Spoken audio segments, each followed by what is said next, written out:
I'm Gab. He's Jules. Grey skies over West London. Grey skies as we were brainstorming for the show as well, Jules, because I want to do Italy, France as our main segment. You're like, oh no, that's too painful. No, just kidding. No, rightly, we will deal with that in quick hits later on, but that was all the way back on Friday. So I'm doing something a little bit different, driven by the news of the Bloomberg story. It's about Chelsea, and it's about the tension between two of the lead owners, Todd Boehly and Todd Boehly.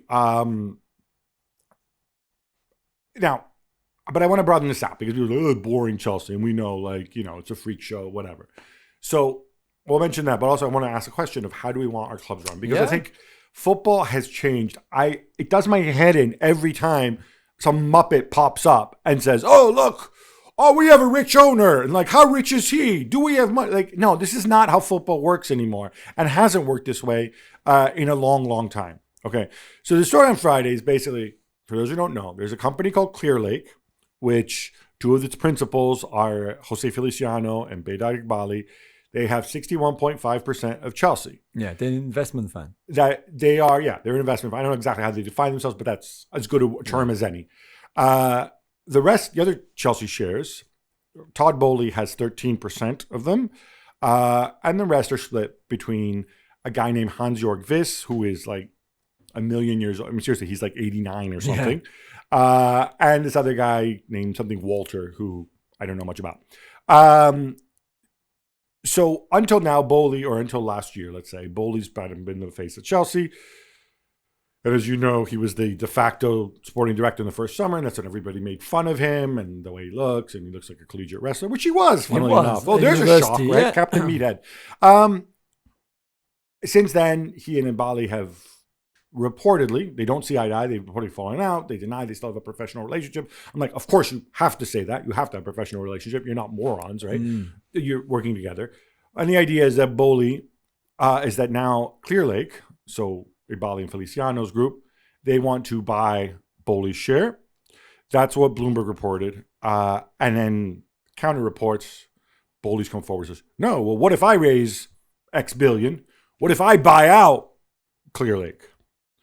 So there's obviously going to be this question. I don't think Todd Boehly can come up with $2 billion to buy out, or however much it would take to buy out Clearlake. Yeah.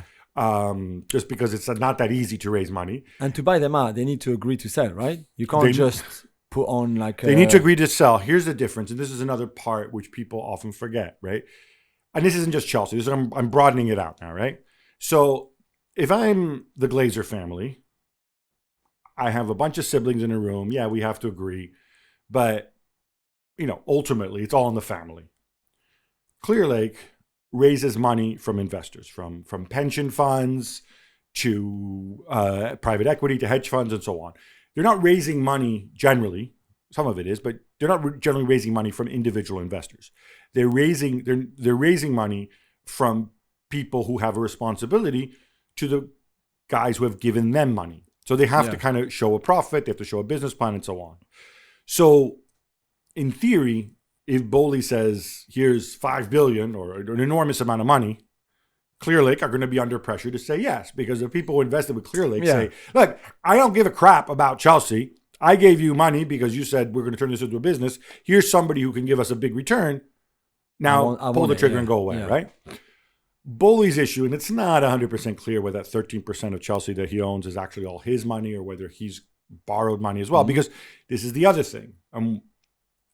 People don't seem to understand this, but all these rich people, like Jules, when you go and you buy a new refrigerator, you probably go and you buy the refrigerator and pay with your own money, right?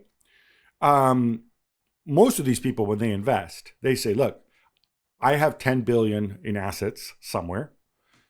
It's not like they sell their assets to go and buy their chunk of Chelsea. No, they borrow money against those assets that they have. In most cases. Yeah. They borrow at a low interest rate, whatever. And then they acquire Chelsea with that money, and it's secured against the other assets that they have. So they're not super liquid. Yeah. So the reason I'm bringing all this up and why we're going to broaden this out on the Gab Juls podcast is, does this make for stable ownership? And what are the alternative models? Whether it's the membership model like we have at Bayern or Real Madrid, whether we have the super wealthy de facto state ownership, Manchester City, Paris Saint-Germain. And there are also some rich, the family office, like practically Arsenal is, or Manchester United. So there's different models, and we'll bore you with that for a little bit. And then we'll get on to quick hits.